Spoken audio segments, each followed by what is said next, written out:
إنك أنت العزيز الحكيم.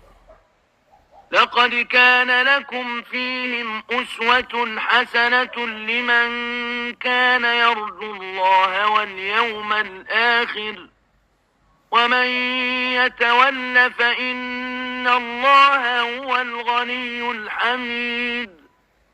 عسى الله أن يجعل بينكم وبين الذين عاديتم منهم مودة والله قدير.